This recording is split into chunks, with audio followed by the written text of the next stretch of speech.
Hi, it's Riccardo Sai. I'm a photographer and director. I'm here with Nikki Moran. So, Nikki, why don't you tell us a bit more who are you and what you do? Absolutely, Rick. So I'm a coach for creatives. I help creatives who have maybe hit a ceiling in their careers and they want to go to the next level. I also help people to really transition. And the most important thing I do is really help creatives to reach their full potential, do the work they absolutely love, attract better quality work, and live a really, really good life on their own terms. That's what I'm about. Thank you, Nikki. Yeah, so today we're going to discuss about the importance of community for creatives. So I just wanted to ask you a bit more about that. So obviously, it's been a very challenging year for a lot of Yeah. creative people. So is it more relevant talking about community in these days, and why is it important for community for creatives to feel part of a community? Yeah, I think it is relevant these days because we've hit such a difficult time. We've never been through anything like this before.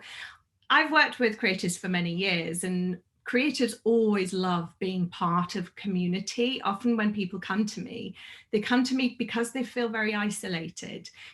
Maybe they went to art school or drama school and they were part of this buzzy, fantastic creative community there naturally.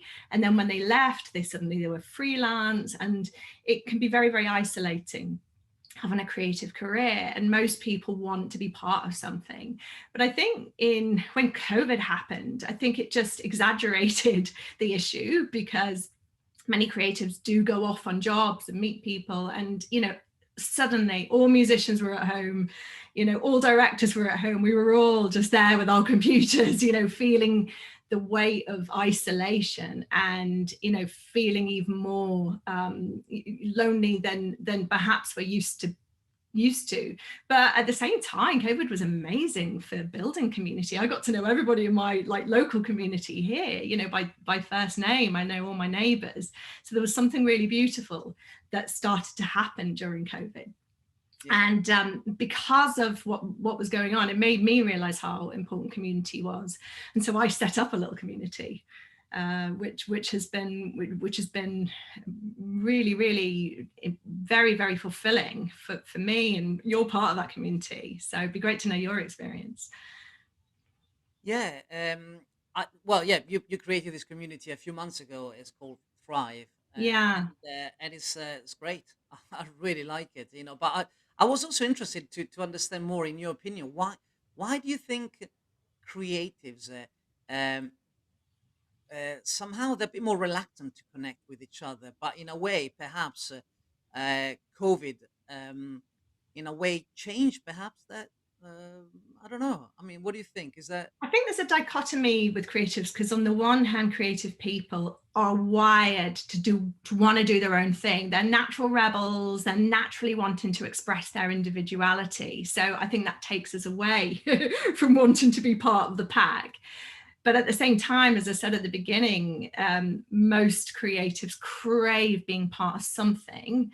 But I think the best communities for creatives are when our individuality is enhanced through being part of something where everybody expresses themselves in their own way. And that's what I've tried to create with Thrive, a community where we all get to feel really free, and being part of something helps us to have like a little bit of competition, because it's like when someone has a success, it's like, oh, I want to do more of that. And it kind of makes us want to push ourselves more, but not in a negative sense, because actually the community is about being generous with each other and wanting to learn from each other. It's very much based around learning and growing.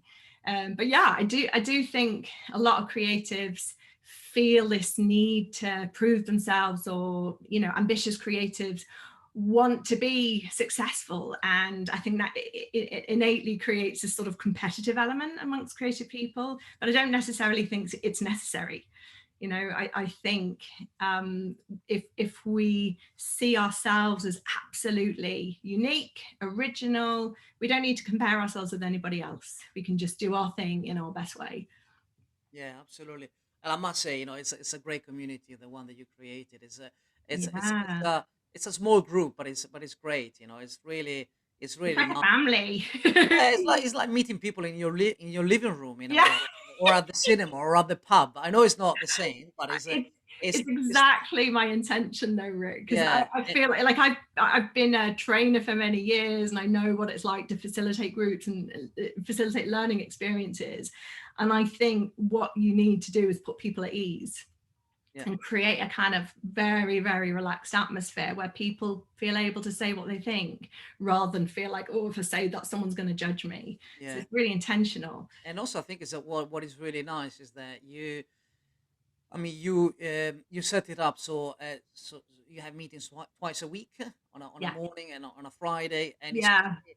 and it's kind of really offer the best, I think, and because it in terms of you can you use the Pomodoro technique to Yeah. help creative to really uh, get a bit of structure Yeah. in their Well, that's exactly right. Because I'm a creative person. I know exactly what most creative people are like. We're not natural structure people. We yeah, we're just not don't. very good at We're not. organizing. We're not naturally wired that way. We have to learn how to do it because if we want to make a living, you've got to be reasonably organized. But often there's like chaos in the background, you know. Yeah, exactly. So my intention was just to create structures that people can just fall into. So like the habit of meeting first thing on a Monday morning to plan the week, and everybody does their plan, and already they do like a really good piece of work. Yeah, By 9:30 in the morning, they've achieved something, and then it sets you up for having a really yeah, great week.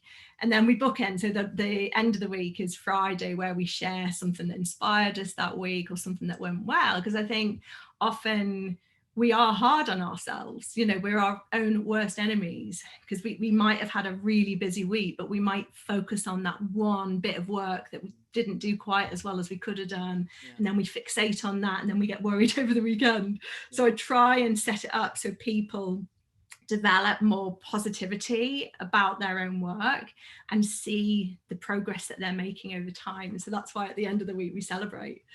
Yeah, and sharing also each other's victories as well, which I think is Yeah, quite an important element, especially in the last few months where perhaps we had less or different kind of victories than before. So I think yeah. it's it's it's it's still very important. I think because we Yeah, it's just focus on those small wins, exactly, because it's so easy to go just move on to the next one. yeah, And it's very important just to take time to go, actually, I did achieve something this week. And that's really good. Because when you notice and take in an achievement, it gives you more confidence. And then you're more likely to feel more motivated and focused, because you're not going to be fixated and feeling a bit frustrated with yourself. The other thing I've really liked is all the little subgroups that are seem to be occurring. So there's like a little photographers group, isn't there? How's yeah, that going? yeah. Oh, it's great. Really is. It's great. I think it's a great way.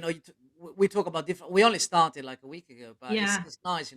It feels very safe as well. yeah, And yeah, I yeah, don't actually know many photographers, but it's a very good way of really exchanging tips, sharing common pains that we have, and yeah, also yeah, show each other's work as well. So I think it's a very and also what I like about Thrive is that it's very diverse. There's creatives from all sort of different backgrounds, yeah, artists, painters, and people yeah. working in social Art media, directors, directors. writers, Yeah, so yeah, it's very great. musicians. I think it's great. So how can people find out more about Thrive? Yeah, well, I mean, I'm doing a free workshop on the 31st. I think the best way is just experience my work. So I'm going to do a free workshop on the 31st of March. So we'll put in a link. That's there's a you can get a free ticket for that on Eventbrite, and it's called the Thriving the Masterclass for I can't remember the name of it. A masterclass for thriving creatives, I think it's called, and that'll be at 6 o'clock UK time, and it'll be about an hour and 15 minutes. So I'll do a masterclass and I'll talk all about, the elements that I've seen as a coach for creatives that really helps people thrive. There'll be exercises, so you'll actually learn something about your own process. So you'll learn more about being more productive and just what's important to you going forward.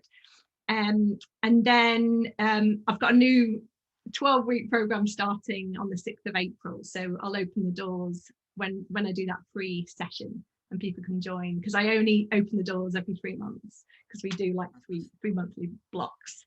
Great. Okay. Thank you, Nikki, and yeah, see you on Thrive soon. My pleasure. Nice to see Okay, you, Rick. Take care. bye bye. Thank you. Bye.